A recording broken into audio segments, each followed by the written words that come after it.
Edhe në këtë edicion të sotëm të Infomagazinës, unë jam Arbrej Shpati dhe për 60 minuta do t'jem shoqëri me ju. Krejnë fillim të këtij edicioni, po e njoh me disa prej zhvillimeve më kryesore që shënuan ditën e sotme deri në këto momente. Sot shënohet përvjetori i dytë i themelimit të ushtrisë Kosovës për shpërbërjen e TMK-s e krijimin e FSK-s për herë të parë në Klan Kosova, rrëfet oficeri i atërshëm ndërlidhës në mes të TMK-s dhe KFOR-it, Adi Klivlo.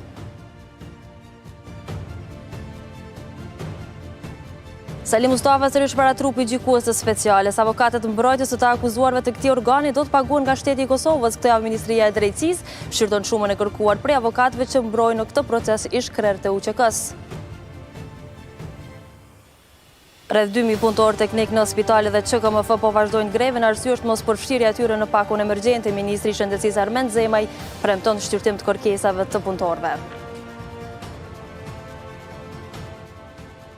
Në dhomat e specializuara të gjykatës speciale në Hag është zhvilluar sot konferenca e radhës mbi ecurinë e çështjes ndaj Salim Mustafës, të arrestuarit të parë nga prokurori i specializuar. Zyra e këtij të fundit paraqiti këtë të hënë disa nga zhvillimet që kanë bërë në raport me dorëzimin e materialeve shfaqësuese dhe të provave të tjera në adresë të mbrojtjes së Salim Mustafës dhe treguan që procedura paragjyqësore pritet që të lëshojë rrugë fillimit të gjykimit në fillim të vitit të ardhshëm. Mbrojtja në anën tjetër nuk ka paraqitur ndonjë ankesë lidhur me dorëzimin e materialeve nga prokuroria, por ka dashur të sqarojë një çështje për çka seanca u mbyll për publikun për plot 30 minuta. Gjatë seancës u bë ditur se dosjet mund të dorëzohen më së largu deri me 15 shkurt të vitit të ardhshëm.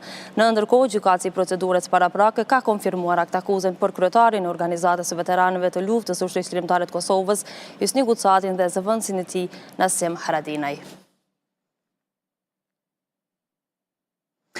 Kërkesat e avokatëve mbrojtës tashmë këtë javë do të nisin të shqyrtohen prej Ministrisë së Drejtësisë, konkretisht prej një trupi i cili është krijuar ishtazi në kuadër të Ministrisë së Drejtësisë. Në ndërkohë është Ministri i Drejtësisë Selim Selimi i cili ka tërhequr vërejtjen se ligji nuk parashën ndihmën financiare për familjarët, miqt, mikeshat për t'i vizituar të akuzuarit. Avokatët mbrojtës të akuzuarve të gjykatës speciale do të paguhen nga shteti.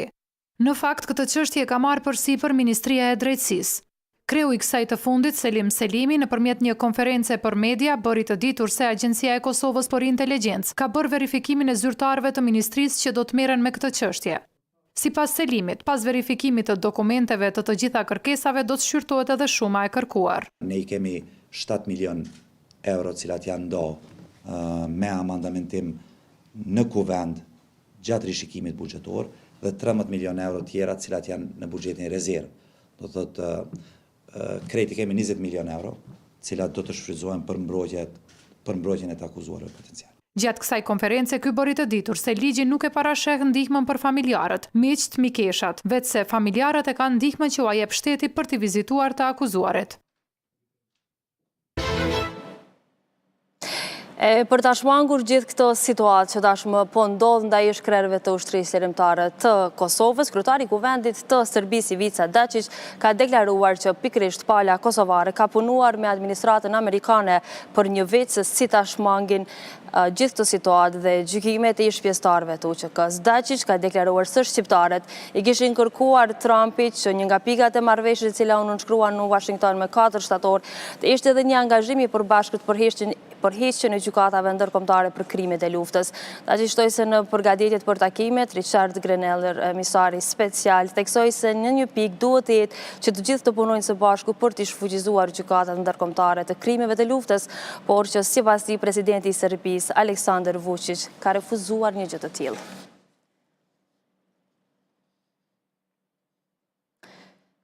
Në përvjetorin e dytë që prej se Kosova u bë më ushtri me mandat të plot, sot është zbuluar edhe mozaiku i figurës rojt kombit Agim Ramadani në një ceremoni të veçantë në regjimentin e forsave toksore të FSK-s në Gjilan.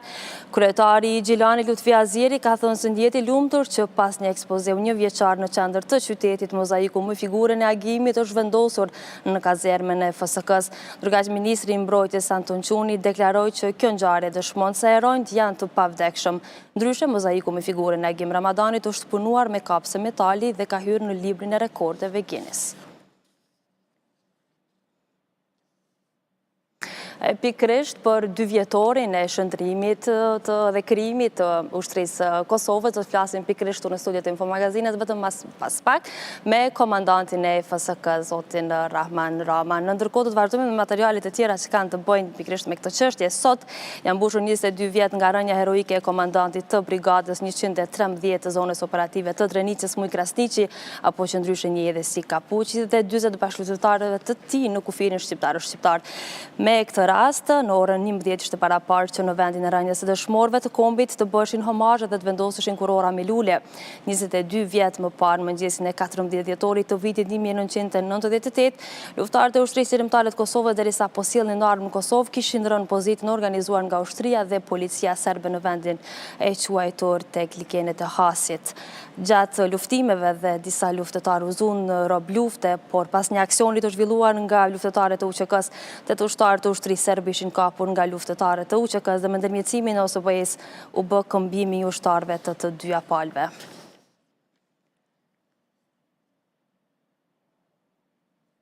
Në ndërkohë janë punëtorët teknik, në fakt që sot dhe ka nisur një grevë si pasojë e pakënaqësisë së tyre për mos përfshirje në pakun e rimëkëmbjes ekonomike. Përkundër takimit që e patën me ministrin e Shëndetësisë Armend Zemaj, të njëjtit e vazhduan grevën, por që ministri premtoi që do të rishqyrtojë kërkesat e tyre. Dolën në punë të hënën në kohën e zakonshme, por nuk punuan. Punëtorët teknik të qendrës kryesore të mjekësisë familjare në Prishtinë hynë në grevë. Njësoj vepruan edhe kolegët e tyre në gjithë Kosovën. Arsye për këtë është mos përfshirja tyre në pakun emergjente. Ne kemi dalë sot për pakun emergjente që ne nuk jemi përfshirë në atë pako, për ata kemi dalë në protest, se ne mbajmë këtu higjienën edhe punojmë në institucion shëndetësor. Këta thonë që nuk do të ndalen deri në plotësimin e kërkesës së tyre. Edhe ne mendojmë që kjo një lloj diskriminimi nga ana e qeverisë ndaj punëtorëve, do me thonë punëtorët që janë me torna më të ulta i ka ndëshkuar dhe nuk i ka stimuluar. Në mbështetje, punëtorëve u doli kryetari i sindikatës së pavarur të sektorit privat, Yusuf Azemi, i cili u takua me ministrin e Shëndetësisë Armend Zemaj. Sindikalisti i dha afat qeverisë deri të martën. Sot, eventualisht nesër, të miret një vendim, e këta punëtorë duhet të stimulohen. Në anën tjetër, ministri Zemaj premtoi se do të shërtohen kërkesat e punëtorëve. Gjatë ditët e sotme, nesër duhet të sqarojmë edhe pozicionin tonë me qeverinë e Kosovës, nëse eventualisht ka kapacitete buxhetore që t'ju jepet ndonjë ndihmë të caktuar. Pavarësisht këtij premtimi, punëtorët teknik do ta vazhdojnë grevën.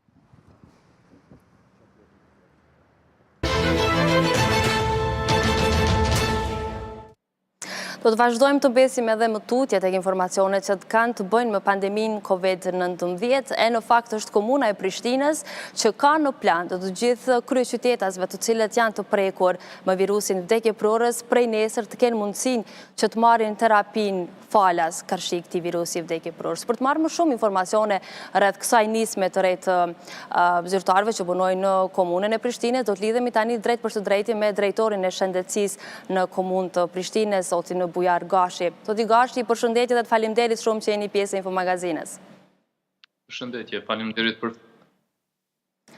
Të lutem, zoti Gashi, mund të na jepni më shumë informacione sa i përket kësaj nisme të re që nesër pritet që të gjithë të infektuarit me COVID-19 në kryeqytet kenë mundësinë që të marrin terapinë falas karshi virusit vdekjeprorës. Lutem, na shpjegoj procedura se si do të bëhet kjo. Duke e rënduar të kryeqytetit dhe mbar vendit atyre të infektuar me COVID-19 dhe duke bërë kalkulimet e kostos ditore të tyre për shpenzimet të cilat ju duhen antarëve, qytetarëve të kryeqytetit për të shpenzuar për trajtimin e COVID-19, ne si Komunë e Prishtinës kemi marrë disa hapa, praktikisht kryetari i komunës dhe ne, që të furnizohemi edhe me antibiotik, të cilët përdoren në shumicën e rasteve për trajtim të problemeve të cilat i shkakton COVID-19, do me thonë është fjala për antibiotik, të cilët një pjesë e madhe specialistëve si pulmologët, infektologët, specialistët e mjekësisë familjare, u ashënojnë qytetarëve të cilët janë me Covid dhe paraqiten probleme të tilla, domethënë probleme të cilat duhet të trajtohen me këta antibiotik. Mbas të disa ulumtimeve të cilat janë bërë në qendrën për Covid në Mshirë, është parë se një dy lloje të antibiotikëve, siç është ceftriaksoni dhe ciprofloxacina, dy antibiotikë të cilët shënohen në një numër më të madh të rasteve, ndoshta jo në të gjithat, mirë po këto kanë qenë mundësitë tona, dhe ne kemi siguruar këto dy lloje të antibiotikëve së paku për 3 deri në 4 muajt e ardhshëm. Dhe praktikisht me ceftriakson kemi filluar, presim nesër që të fillojmë edhe me ciprofloxacin. Kemi siguruar edhe një sasi jo shumë të madhe të fraksiparinave, 3000 fraksiparina, të cilat do t'i jipen pacientëve normalisht deri në shpenzimin e tyre, dhe normalisht edhe disa terapi tjera tabletare ndihmëse, të cilat do të ndihmojnë dhe do të lehtësojnë, do të ulin koston dhe në shpenzimet e qytetarëve të kryeqytetit të cilët trajtojnë COVID-19. Po, domethënë zoti Gaçi është vetëm një pjesë e terapisë që mbulohet falas nga ana e komunës së Prishtinës, por jo e gjitha. Keni ndoshta ndonjë nismë të re dhe informacione sa i përket testeve të reja që priten në fakt të hyjnë në zbatim tash rishtazi nëpër qendrat kryesore të mjekësisë familjare. Çfarë lloj testeve do të kenë mundësinë që të bëjnë ata të cilët në fakt kanë simptoma të COVID-19, posa atyre që i bëjnë aktualisht? Para se të testet, një sqarim, domethënë çështja e terapisë që përdoret në kujdesin parësor shëndetësor, nuk dija isha i qartë që Komuna e Prishtinës përtej asaj që e ka të përcaktuar me listën esenciale, ne kemi rritur gamën e terapisë dhe barnave të cilat i kemi në listën esenciale nga niveli qendror, kemi rritur antibiotik shtesë për të lehtësuar koston. E gjithë lista esenciale që vjen nga Ministria e Shëndetësisë dhe niveli lokal në 2 kontrata shtesë, plus këto 2 të tjera që janë me antibiotik, do t'jenë në ndihmë të qytetarëve për ta trajtuar. Dhe praktikisht nuk mungon asgjë sa i përket terapisë përcjellëse, janë edhe infuzionet, edhe sistemet, edhe terapia tjetër përcjellëse, edhe vitaminoze, tash i kemi shtuar edhe këta 2 antibiotik për të kompletuar terapinë. Sa i përket terapisë anti-Covid, është kompetencë e nivelit qendror dhe ajo ordinohet vetëm në nivelin tretësor dhe dytësor, asnjëherë në nivelin parësor. Janë barna të tjera që luftojnë COVID-19. Këta janë antibiotik, të cilët trajtojnë problemet që shkaktojnë COVID-19. Ndërsa, sa i përket testeve të cilat i përmendet, nga kjo javë, praktikisht nga fundi javës së kësaj jave, këto ditë do të furnizohemi qysh nesër pas nesër me testet antigjenike, testet rapid antigjen, të cilat do të bëhen, do të realizohen në qendrën për Covid dhe do të testohen të gjithë qytetarët e kryeqytetit, të cilët do të kenë simptoma. Domethënë për rastet me simptoma do të orientohen nga mjekët familjar normalisht në qendrën për Covid. Aty është vendosur hapësira dhe laboratori ku do të testohen qytetarët e kryeqytetit me testet rapide, rezultatet e të cilave do t'i marrin brenda ditës. Zoti Gaçi, shumë të faleminderit për gjitha këto sqarime që dha dhe këto informacione të reja direkt këtu në Infomagazin në Klan Kosova. Faleminderit juve, punë të mbarë. Faleminderit shumë. Ishim drejt për së drejti me drejtorin e shëndetësisë në komunën e Prishtinës, zotin Bujar Gashi, dhe besoj që keni marrë vesh për gjitha këto risi që do të ofroj komuna e Prishtinës dhe gjitha atyre të infektuarve dhe të prekurve me COVID-19. Në ndërkohë tani do t'i kthehemi çështjes që ka të bëjë me transformimin e TMK-s, trupave mbrojtëse të Kosovës në FSK.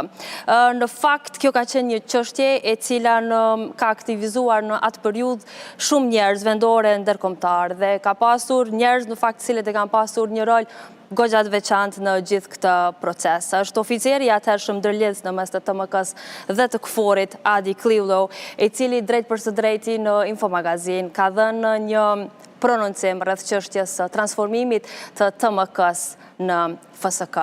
Se a ka bërë mjaftueshëm KFOR-i për formimin e FSK-s, kush e ka shkruar planin në fakt për formimin e FSK-s, a bashkëpunoi KFOR-i mjaftueshëm me kryeministrin e atëhershëm Hashim Thaçi, cili ka qenë roli i NATO-s? A u bën gabime në emrimin e prirësve të komandantëve dhe kush e mori përsipër që t'i rregulloi ato? A u refuzuan trupat e TMK-s për të bërë pjesë e FSK-s? Të gjitha këto zonja dhe zotrinj, po juftoj që t'i përcjellim në vazhdim nëpërmjet një interviste të realizuar prej koleges Rina Mujko.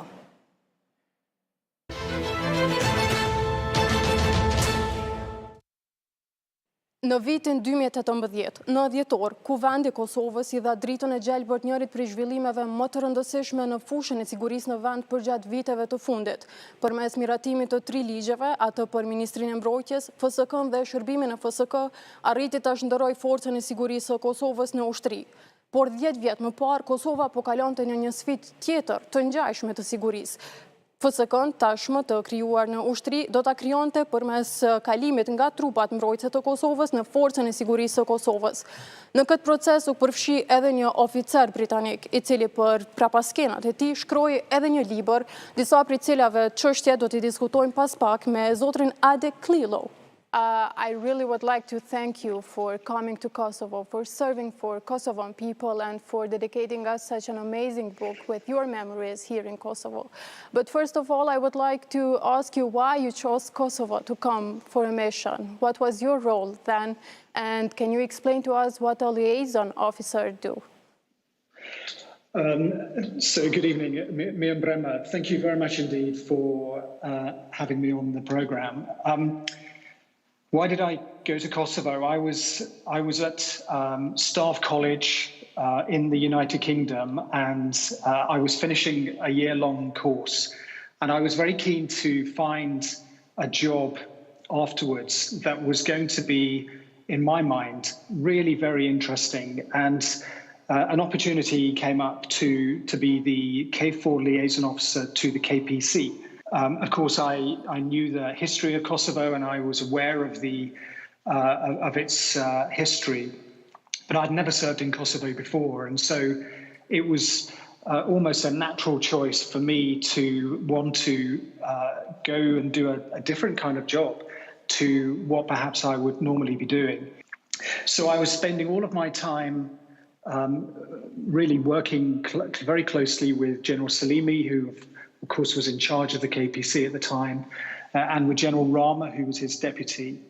So my job was really to act as the go-between for the commander in K4 and his team, and also with the KPC. You came here to help the transition from Kosovo Protection Corps to Kosovo Security Force. Can you tell us which were the two main options of turning the KPC to KSF? And which one you chose there? Well, the choice was not mine, actually. The decisions on whether or not it should happen overnight. So, in other words, closing the KPC at midnight and starting the Kosovo Security Force at 1 minute past midnight. That was one option, and the other option was a slow degradation of the Kosovo Protection Corps, and at the same time, an increasing build-up for the Kosovo Security Force before June of 2009, when the KPC had to be dissolved. And so these choices were analysed before I arrived in Kosovo, but the decision lay with the K4 commander. So when I arrived, we were expecting the decision imminently. He had just arrived to take over command for a year, and we thought this would be one of the first decisions that he made. But it took about a month or so for the decision to be made, and the decision was for it to be done at midnight to close the KPC, and then for the KSF to start 1 minute past. Now that delay caused all sorts of problems, and it put a lot of pressure on what was already a very complex process. You chose the stand-down plan, as I remembered from the book, and the General Rama was appointed to write down the plan, and you helped him. Can you tell us, please, why K4 hesitated to write the plan, and why General Rama decided to write it down? Well, that's a very good question. K4's mission in Kosovo from the very first day and continues to this day is to provide a safe and secure environment and freedom of movement.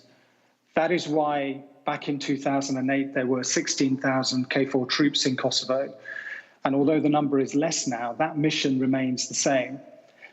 And what were called the new tasks, essentially the standing down of the KPC and the standing up, or the creation of Kosovo Security Force, This was a mission that was imposed on KFOR from NATO headquarters. And I think that it was a distraction for the command team at the time.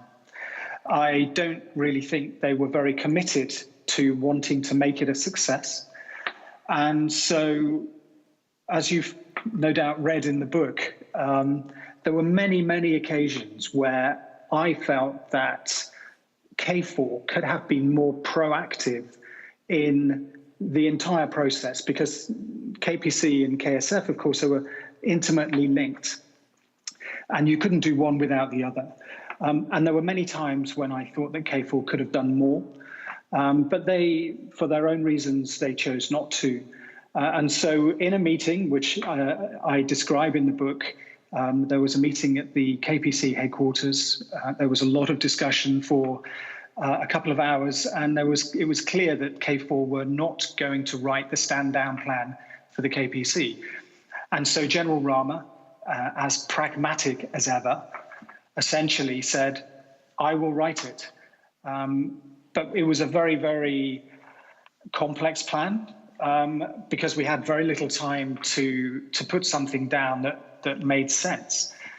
But essentially, we decided to keep things very simple. And I assisted Rama and his team of advisors in writing that plan. And then it was presented back to KFOR, and KFOR approved it. But so essentially, the plan to close the KPC was written by the KPC. And I don't think anybody would have expected that back in 1999 when the KPC was created. NATO, on the other hand, was supervising, as I remember. But what was its role in the stand-down plan? What did NATO do? So NATO was very clear that KFOR, that NATO through KFOR, were responsible to supervise the dissolution of the KPC, which was a UN administered organization, the stand-up of the Kosovo Security Force, and also responsible for creating the ministry for the KSF. So there was a recruiting, screening, and selecting plan. Can you tell us more briefly, how did it go? Because we read in the book, in fact, that some Kosovo Protection Corps bases didn't want to join the KSF. What did you do then? So there was a lot of unhappiness within the ranks of some of the ranks of the Kosovo Protection Corps, as you say, in Vranido, and also elsewhere in the country. Mainly because there was no communications plan to explain what was happening with this very complex process. It was clear that KFOR had the capacity to run a strategic communications plan, to explain what was happening with the closure of the KPC, to explain in detail the recruiting, screening and selection process, and to explain in detail about what was going to happen with the Kosovo Security Force. But because they chose not to be proactive in that communications plan, therefore, the understanding within the ranks of those members of the KPC, particularly when it came to what was going to happen about pensions, what was going to happen in terms of retraining to give them an opportunity to try and get a job if they were not successful in joining the Kosovo Security Force. These issues were really very serious for many, many people in the KPC, because the KPC had been their livelihoods up until that point. And they saw the very real possibility that they were not going to be able to get selected for the Kosovo Security Force. And so they were becoming increasingly unhappy about the conditions that were being set aside for them if they were going to be unsuccessful. Back then, you also had meetings with former Prime Minister Ragem Cheko, Ramush Haradinaj, and also then Prime Minister Hashim Thaçi. Which was their political attitude towards the stand-down plan? And did any of them wanted to politically benefit from this? And what did you do?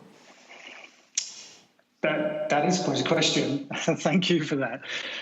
Well, I decided I wanted to broaden my understanding and grow my network within Kosovo to understand lots of different viewpoints, because I felt if I understood the political sense of what people were feeling, I thought that would help me do my job and help me in getting the KPC closed with dignity and the Kosovo Security Force created successfully.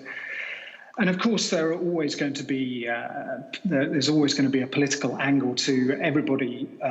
Anybody who's working in politics has got their own agenda of one type or another. But I found it very interesting talking to all three of those politicians that you mentioned, because they were the one thing that they were united on is that they were passionate about the creation of the Kosovo Security Force. Very definitely, Mr. Ceku and Mr. Haradinaj were both very, very keen to see the transition happen. I think their personal views were very clear to me. And indeed, when I saw Ramush Haradinaj when he was Prime Minister, when I returned to Kosovo in 2018, his pride at what the Kosovo Security Force had become and his determination for the Kosovo Security Force to become something else was also very clear.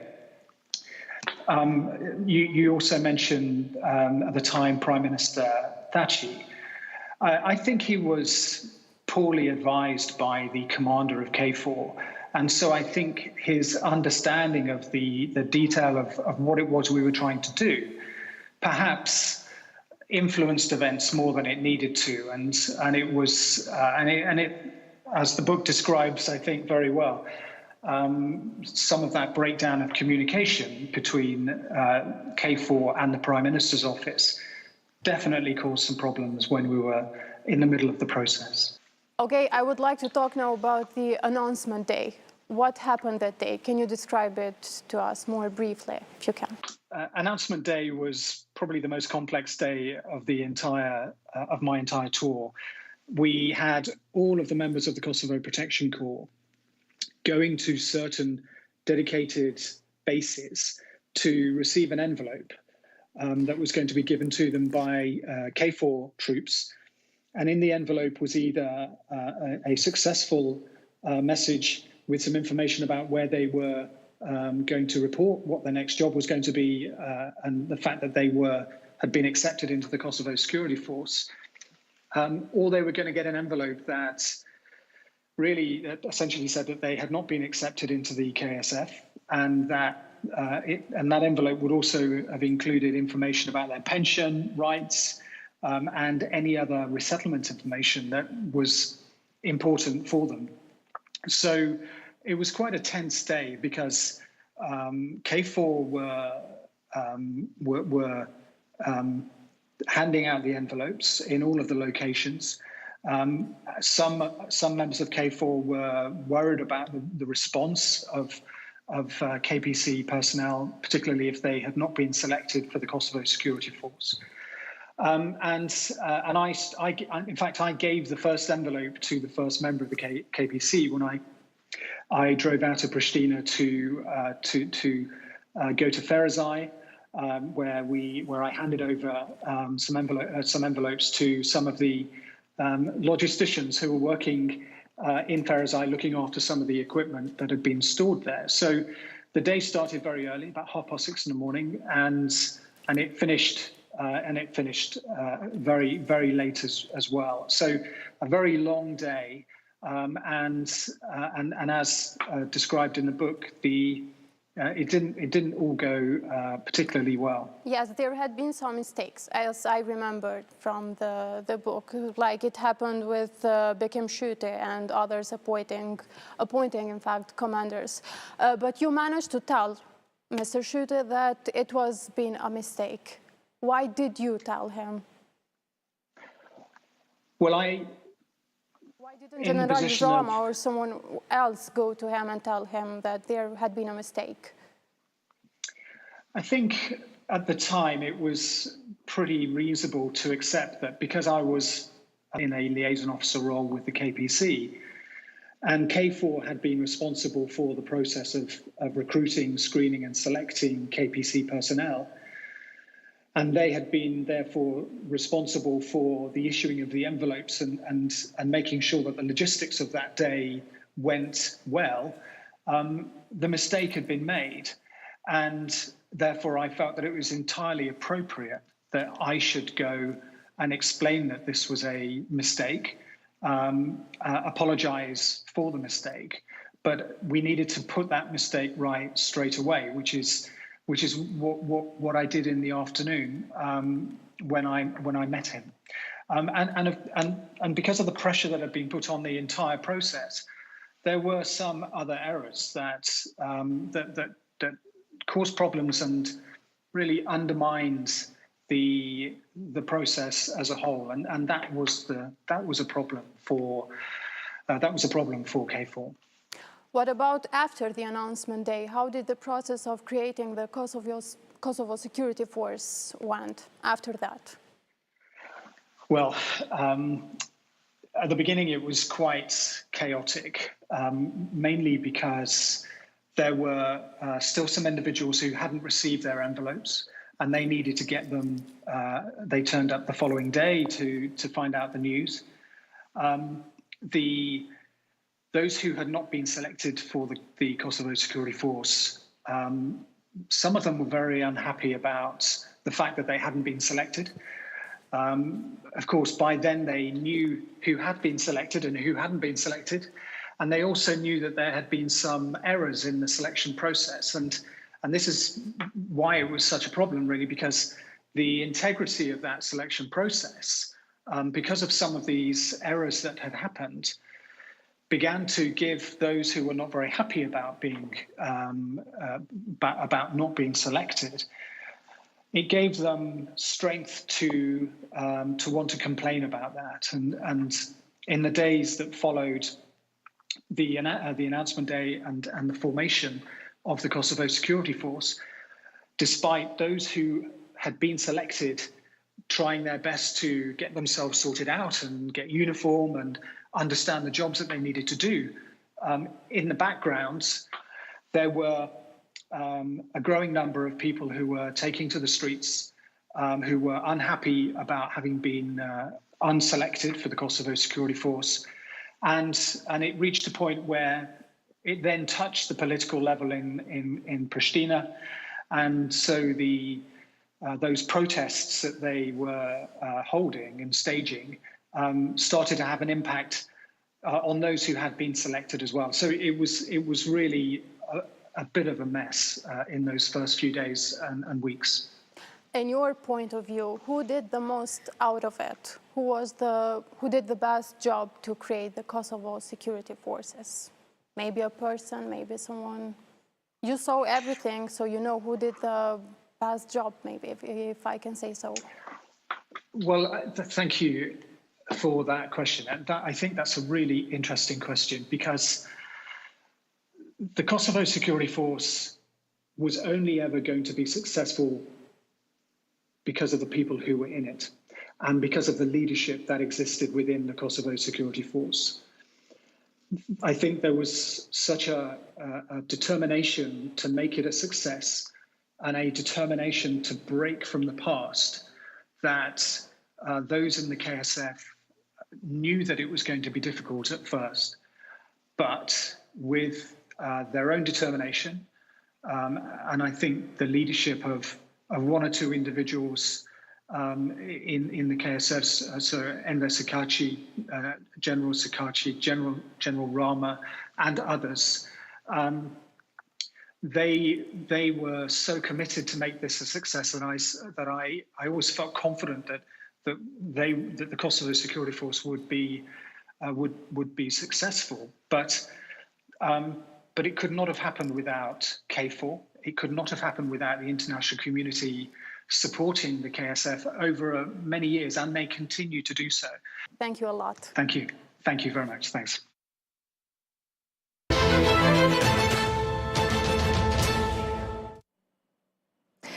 Ky ka qenë zonja dhe zotrin rrëfimi ekskluziv i kolonelit britanik sa i përket shëndrimit të trupave mbrojtëse të Kosovës në forcën e sigurisë Kosovës. E që ngusht me kolonelin britanik ka punuar edhe komandanti tash i FSK-s Rahman Rama. Unë e kam tëftuar dhe jam shumë e nderuar që pikërisht sot në 2 vjetorin e shëndrimit ushtrisë Kosovës do të bëjmë një bisedë me komandantin Rama këtu në studio të Infomagazines. Komandant, mirë se erdhët. Mirë gjeta, faleminderit për ftesën.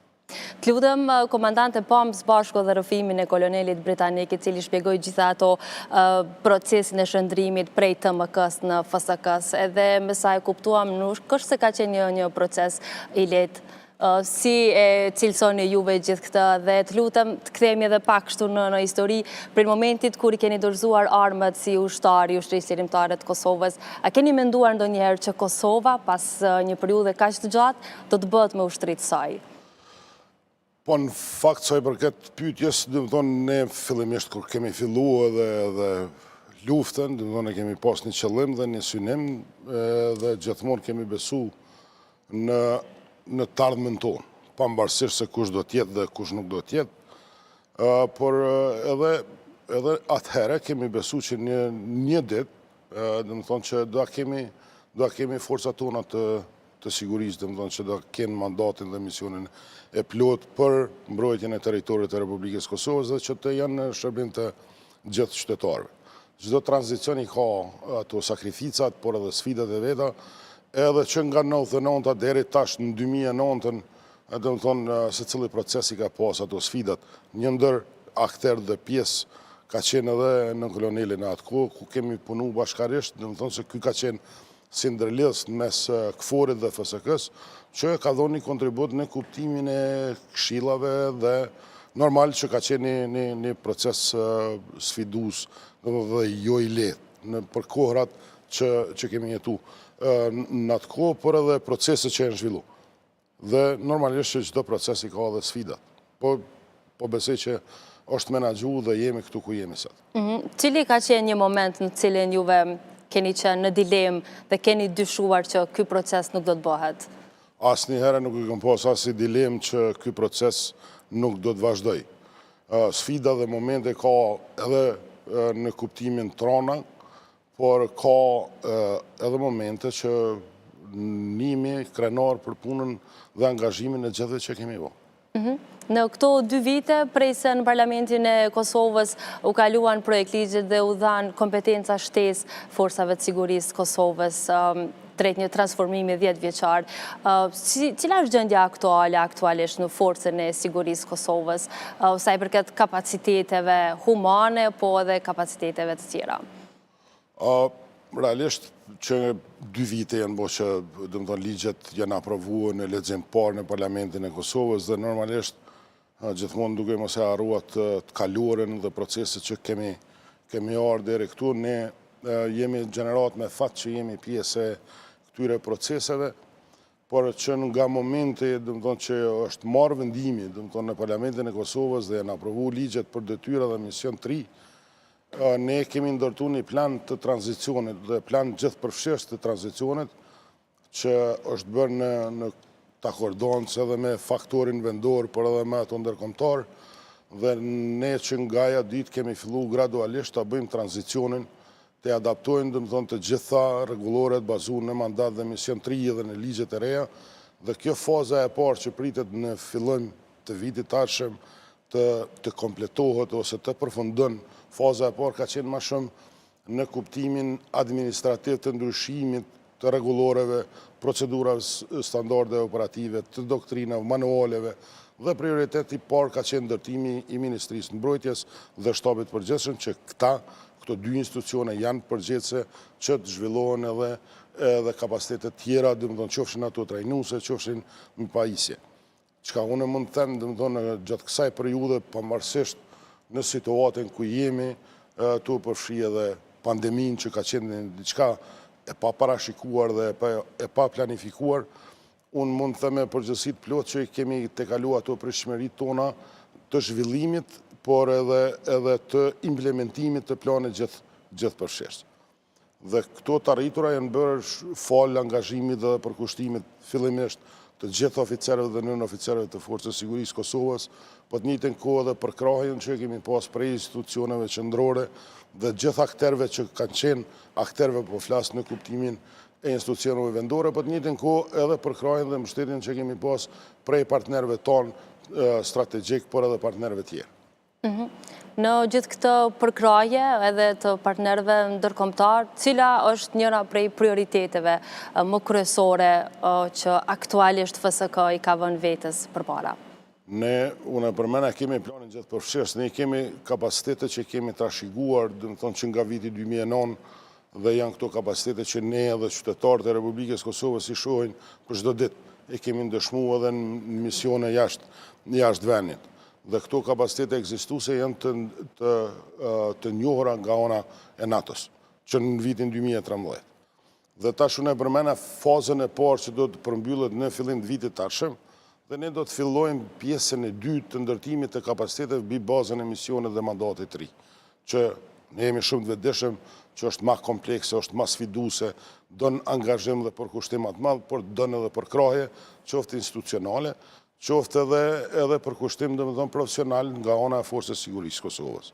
Dhe ne e kemi një plan gjithëpërfshirës të tranzicionit që për neve është dokumenti këtë që ne duhet t'i zbatojmë dhe është zotim i FSK-s, por edhe i qeverisë të Kosovës, edhe i gjitha institucioneve domethënë që ta implementojmë atë plan.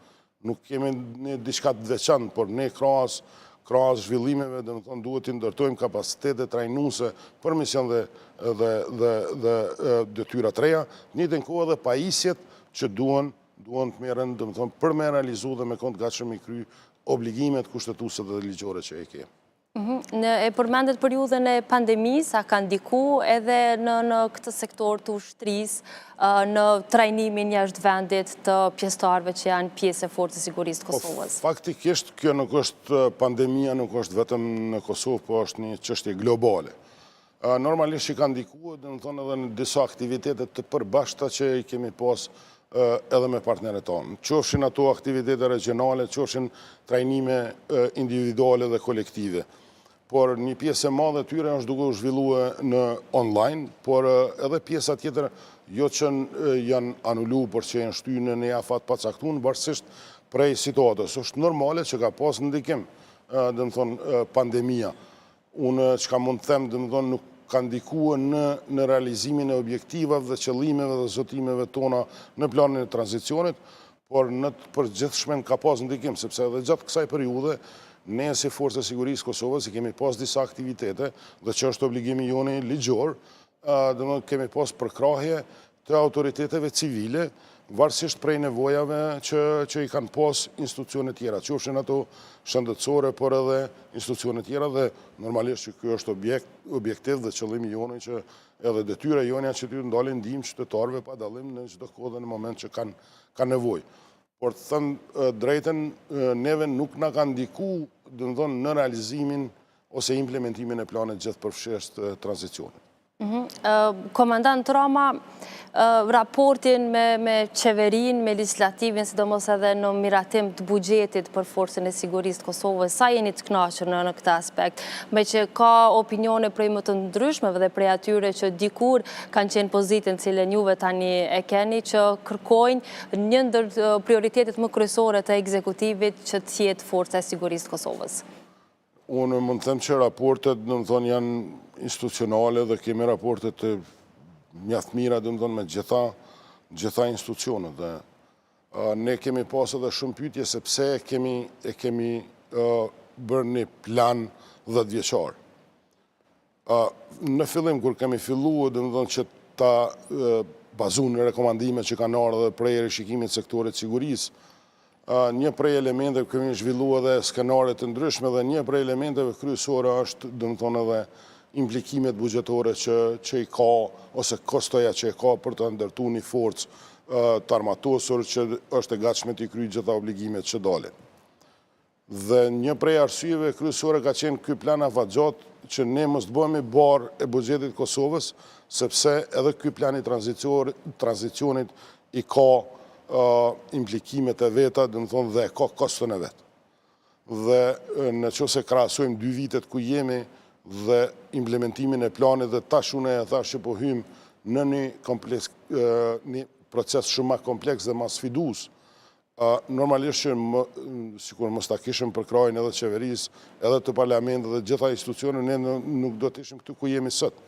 Dhe normalisht që ne tash e kuptojmë, domethënë në situatën ku jemi dhe e kuptojmë edhe gjendjen ekonomike të vendit tonë, por i kuptojmë edhe kategori tjera që kanë nevojë domethënë për përkrahje, por që është një proces shumë i rëndësishëm dhe ne jemi në koordinim të plotë edhe me kryeministrin, por edhe me ministrin dhe me gjitha akteret dhe kemi marrë premtime që ne do a kemi përkrahjen nga ana institucioneve tona për implementimin e planeve, qëllimeve dhe planin e tranzicionit që e kemi marrë zotim.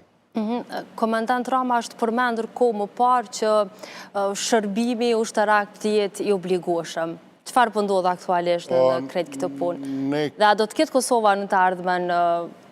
Nuk është çështje që vendosi unë, por ne bazu në planin qeveritar, domethënë që është ne kemi fillu, domethënë që ta bëjmë një plan edhe të shpërndajmë disa ide se si ne menojmë dhe është obligimi Ministrisë Mbrojtjes dhe Forcës Sigurisë që ta zhvillojnë një plan, por me gjitha detajet.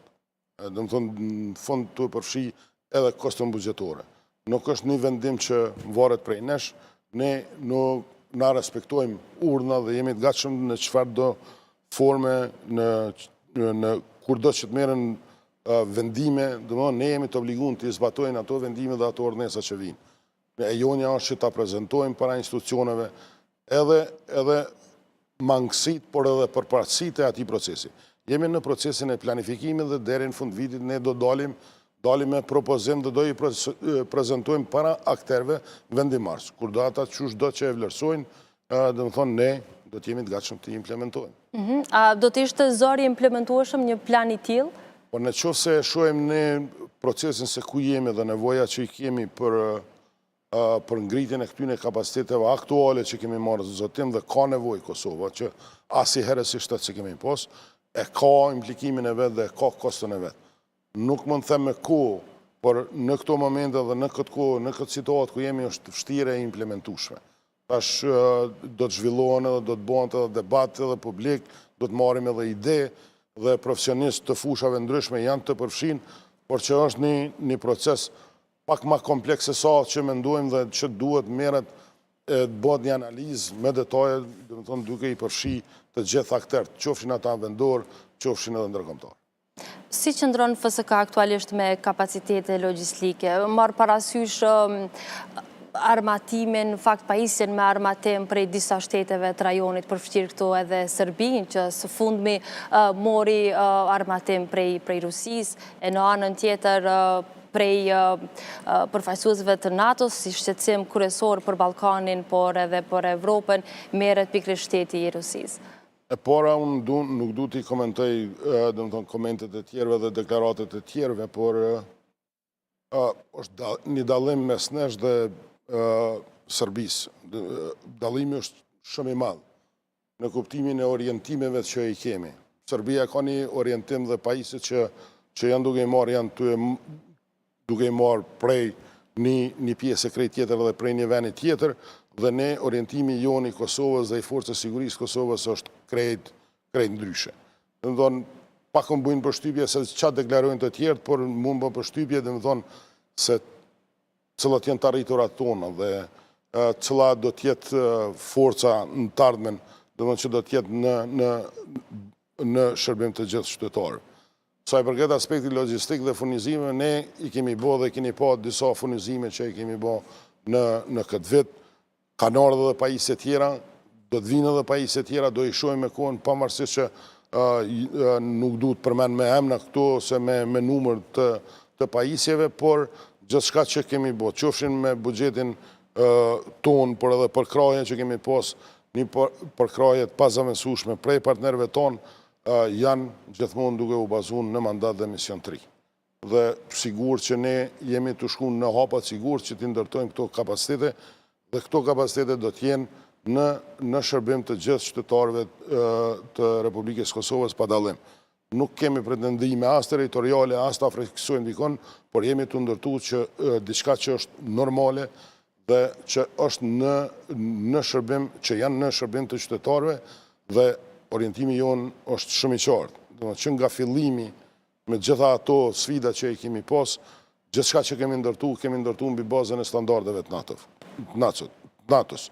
Dhe ky është qëllimi dhe synimi jonë, dhe orientimi jonë i qartë. Dhe nuk kemi as kam shka i komentoj deklaratat e të tjereve, por ne duhet i bëjmë detyrat e shtëpisë dhe të ndërtojmë kapacitetet tona që ne kemi obligim kushtetues dhe ligjor. Po, me këto kapacitetet aktuale, cilat i posedon Forca e Sigurisë të Kosovës, është në gjendje në fakt që të dalë në mbrojtje të vendit, karshi çfarë do lloj rreziku që mund t'i kanoset? Ne kemi dëshmuar edhe me këto kapacitete dhe kapacitetet që jemi të ndërtu dhe normalisht na jemi këti veni dhe ne jemi të gatshëm domethënë që t'i kryjmë detyrat dhe obligimet.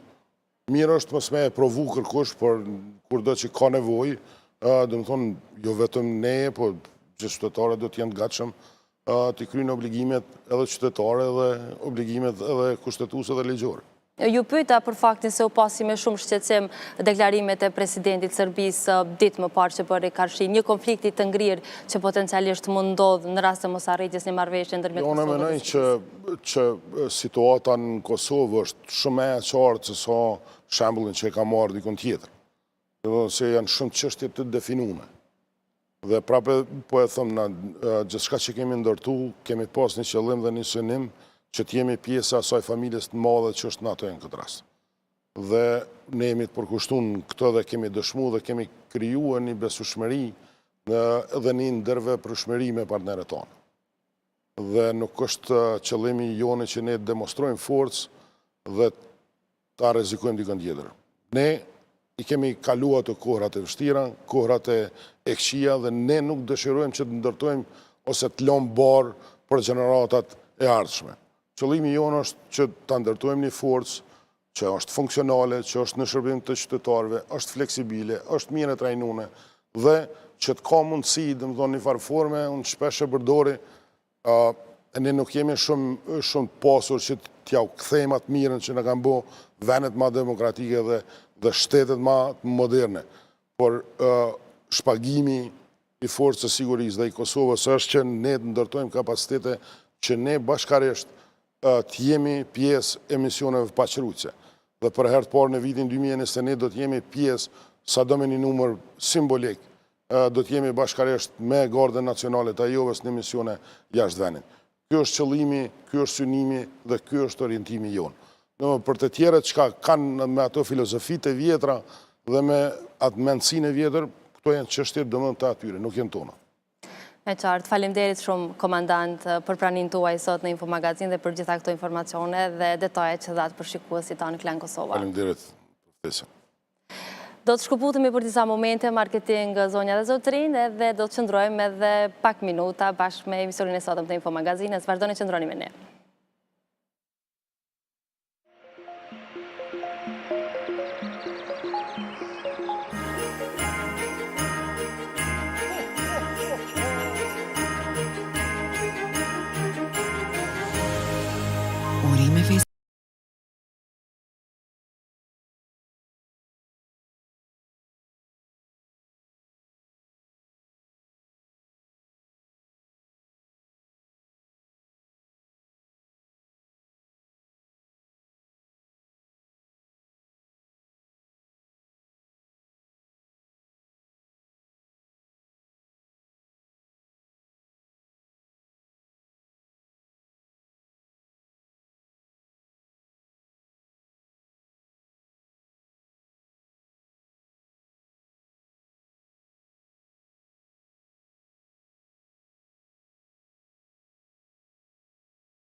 Para se të ndajmë i zonja dhe zotrinj dhe një informacion që ka të bëj me një vdekje në qendrën korrektuese në Dubravë. Në fakt është një person një moshës 72 vjeçare me inicialet M.C, të cilit autopsia do t'i bëhet trupit të tij që ka qenë i burgosur dhe që ka humbur jetën në spitalin rajonal të Pesë. Lajmin e ka konfirmuar shërbimi korrektues i Kosovës.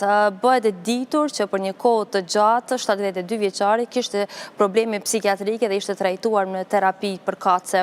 Prej datës 6 dhjetor të këtij viti me rekomandim të mjekut të Q.K në Dubravë është hospitalizuar në repartin psikiatrik të Spitalit Rajonal të Pesë, ku përkundër ofrimit të ndihmës mjekësore i njëjti ka ndërruar jetë, thuhet në njoftim. I ndjeri gjatë qëndrimit të tij në repartin psikiatrik të Spitalit Rajonal të Pesë me datë 10 dhjetor ishte testuar për COVID-19 dhe me çrast kishte rezultuar pozitiv.